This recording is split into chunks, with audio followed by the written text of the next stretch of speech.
Hey all welcome back to my channel. இன்றைக்கி நம்ம பார்க்க போகிறது பருப்பு வடையோட ரெசிபி தான். ரெசிபிக்குள்ளே போகிறதுக்கு முன்னாடி நீங்கள் இதான் ஃபஸ்ட் டைம் என்னோடய சேனலை பார்க்குறீங்கன்னா மறக்காமல் சப்ஸ்கிரைப் பண்ணிடுங்க. அது மட்டும் இல்லை, பெல் ஐக்கானை கிளிக் பண்ணிக்கோங்க. அப்போ தான் நான் வீடியோஸ் அப்லோட் பண்ணும்போது உங்களுக்கு நோட்டிஃபிகேஷன் வரும். வாங்க இப்போ வீடியோக்குள்ளே போகலாம்.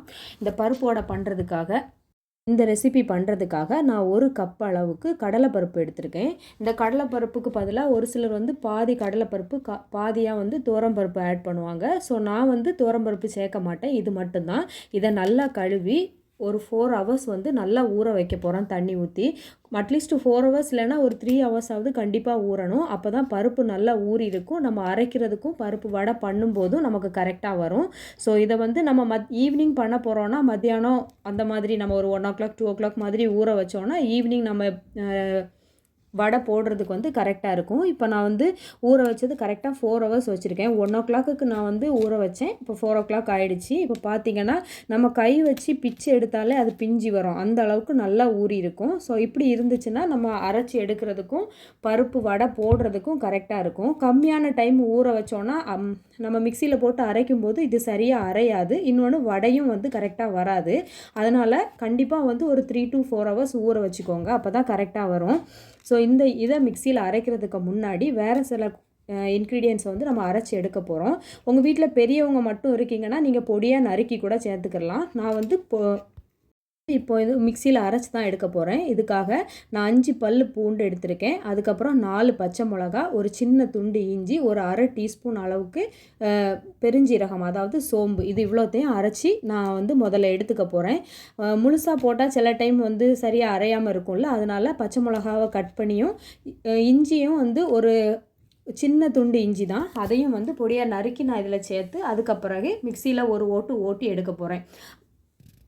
நம்ம பருப்புக்கு கூட போட்டோன்னா இது சில டைம் முழுசாக இருக்கும். அப்போ சின்ன பசங்க எல்லாம் சாப்பிடும்போது அவங்களுக்கு கரெக்டாக இருக்காது. வாயில் கிடைக்கும்போது அவங்க சாப்பிட மாட்டாங்க. அதனால் இதை ஃபஸ்ட்டு ஒரு வாட்டி நல்லா அரைச்சி எடுத்துட்டு அதுக்கப்புறமா நம்ம பருப்பு ஆட் பண்ணிக்கலாம்.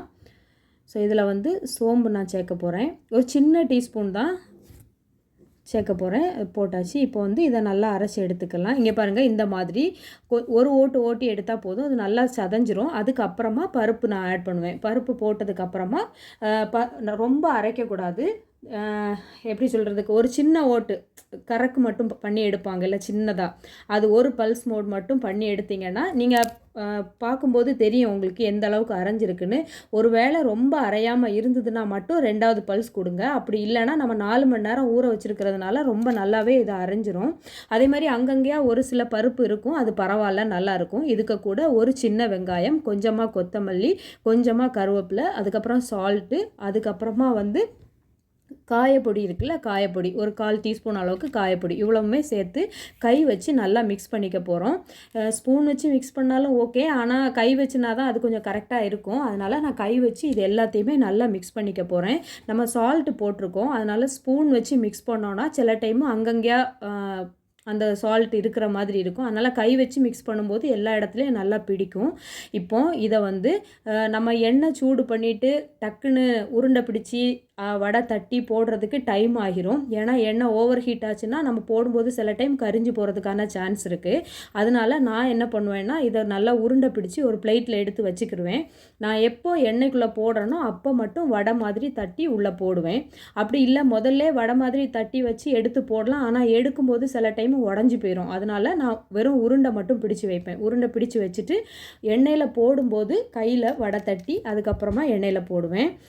ஒரு சிலர் முதல்ல அந்த பிளேட்டில் இப்போ நம்ம உருண்டை பிடிச்சி வச்சுருக்கேன்ல, அதே மாதிரி சிலவங்க வடை தட்டி வச்சே டைரெக்டாக எடுத்து போடுவாங்க. ஸோ உங்களுக்கு அது எப்படி கம்ஃபர்டபுளாக இருக்கோ நீங்கள் அப்படி பண்ணிக்கலாம். இப்போது அடுப்பில் ஒரு பாத்திரம் வச்சு அதில் தேவையான அளவு எண்ணெய் போட்டுக்கலாம். எண்ணெய் மீடியம் ஹீட்டில் மீடியம் டு ஹை ஹீட், அதுக்கு இடையில இருக்கணும். ரொம்ப சூடு இல்லாமல் இருந்துச்சுன்னா எண்ணெய், அப்போது நம்ம வடை போடுறதுக்கு இது தட்டி போடுவோம்ல, அந்த டைமு இந்த வடை நிறைய எண்ணெய் குடிக்கும். ஸோ அதனால் எண்ணெய் நல்லா ஹீட்டாக இருக்கிற மாதிரி பார்த்துக்கோங்க. அதே அளவுக்கு புகை வர அளவுக்கு ஹீட்டாகவும் இருந்துடக்கூடாது, அதையும் பார்த்துக்கோங்க. ஸோ இந்த மாதிரி நல்லா தட்டி எடுத்துக்கோங்க. அதே மாதிரி வடை போடும்போது கொஞ்சம் தின்னாக இருக்கிற மாதிரி பார்த்துக்கோங்க. ரொம்ப குண்டாக போட்டோன்னா உள்ளே இருக்கிற மாவு குக் ஆகாமல் இருக்கும். அதனால் வடை தட்டும்போது கொஞ்சம் ஃப்ளாட்டாக இருக்கிற மாதிரி பார்த்துக்கோங்க. அப்போ தான் உள்ளே நல்லா குக்காகி கிடைக்கும். ஸோ இப்போ நான் ஒரு சின்ன பீஸ் போட்டு பார்த்துட்டேன். நம்ம உள்ளே போடும்போது நம்ம போட்டது வந்து மேலே பொங்கி வரணும். அப்படின்னா எண்ணெய் நல்லா ஹீட்டாக இருக்குதுன்னு அர்த்தம். அப்போது நம்ம ஒன்று ஒன்றா வடை தட்டி போட்டுக்கலாம். உள்ளங்கையில் வச்சு லைட்டாக ப்ரெஸ் பண்ணால் போதும். அதே மாதிரி சில டைமு உடையிற மாதிரி இருக்கும், அது பரவாயில்ல. நம்ம கை வச்சு அட்ஜஸ்ட் பண்ணி பண்ணும்போது அது கரெக்டாக வந்துடும். ஸோ இப்படி ஒன்று ஒன்றா வடை தட்டி போட்டுற வேண்டியதான். நான் வந்து 3 பேட்சாக பண்ணினேன். எனக்கு வந்து 1 கப்பு பருப்புக்கு 10 வடை வந்துச்சு. ஸோ நீங்கள் நம்ம எடுக்கிற கப்போட சைஸை பொறுத்தும் அளவு மாறும். ஸோ நான் வந்து இங்கே நம்ம இந்த பேக்கிங்க்கெல்லாம் யூஸ் பண்ணுறோம்ல கப்பு, அந்த கப்பு தான் நான் மெஷர் பண்ண எடுத்திருக்கேன். சிலவங்க வந்து நம்ம வீட்டில் நார்மலாக தண்ணி குடிக்கிறதுக்கெல்லாம் யூஸ் பண்ணுவோம்ல, அந்த கப்பில் கூட நம்ம அளந்துக்கலாம். ஸோ அதை நம்ம எவ்வளோ பருப்பு எடுக்கிறோன்றதை பொறுத்து. இப்போ எனக்கு எங்கள் வீட்டில் நாங்கள் 4 பேர். ஸோ எனக்கு வந்து இது கரெக்டாக இருக்கும் இந்த அளவு. உங்கள் வீட்டில் எவ்வளோ பேர் இருக்காங்களோ அதுக்கேற்ற மாதிரி நீங்கள் பருப்போட அளவையும் மாற்றிக்கோங்க. ஸோ இதை வந்து நம்ம அடிக்கடிக்கு அடுத்தடுத்த பக்கத்துக்கு திருப்பி போட்டுகிட்டே இருக்கணும். ஒரு 5 மினிட்ஸ் ஒன்ஸ் நம்ம திருப்பி போட்டுகிட்டே இருக்கணும். இல்லைனா ஒரு சைடு மட்டும் நல்லா ப்ரௌன் ஆகிருக்கும், ஒரு சைடு குக் ஆகாதது மாதிரி இருக்கும். அதனால் அப்பப்போ நீங்கள் வந்து திருப்பி போட்டுகிட்டே இருங்க. நான் இது 2வது பேட்ச் எடுக்கிறேன். ஸோ அப்பப்போ அப்படியே திருப்பி போட்டுட்டு இருந்தால் 2 சைடும் ஈவனாக குக்காகி கிடைக்கும். அதே மாதிரி ஒரே கலரில் இருக்கும் 2 சைடும். இல்லைனா ஒரு சைடு நல்லா குக்கான மாதிரி இருக்கும், ஒரு சைடு வந்து ரொம்ப லைட் கலராக இருக்கும்ல, அந்த மாதிரி வரும். இல்லைனா ஒரு சைடு ஓவராக ப்ரௌன் கலர் ஆயிரும், கருப்பு கலர் ஆயிரும். அதனால் அப்பப்போ திருப்பி போட்டுகிட்டே இருக்கும்போது நமக்கு 2மே ஈவனாக 2 சைடுமே குக்காகி கிடைக்கும். ஸோ இந்த மாதிரி திருப்பி போட்டுக்கலாம். அவ்வளோதான். இதையும் போட்டு எடுத்தாச்சுன்னா நம்மளோட ஈவினிங் ஸ்நாக் வடை வந்து ரெடி ஆகிடுச்சி. கண்டிப்பாக ட்ரை பண்ணி பாருங்கள். இதுக்கு கூட ஒரு மசாலா டீ, அப்படி இல்லைனா நார்மல் டீயே போதும். ஒன்றும் இல்லைனா ஒரு பிளாக் டீ இருந்தாலே போதும். ஈவினிங் சூப்பராக இருக்கும்.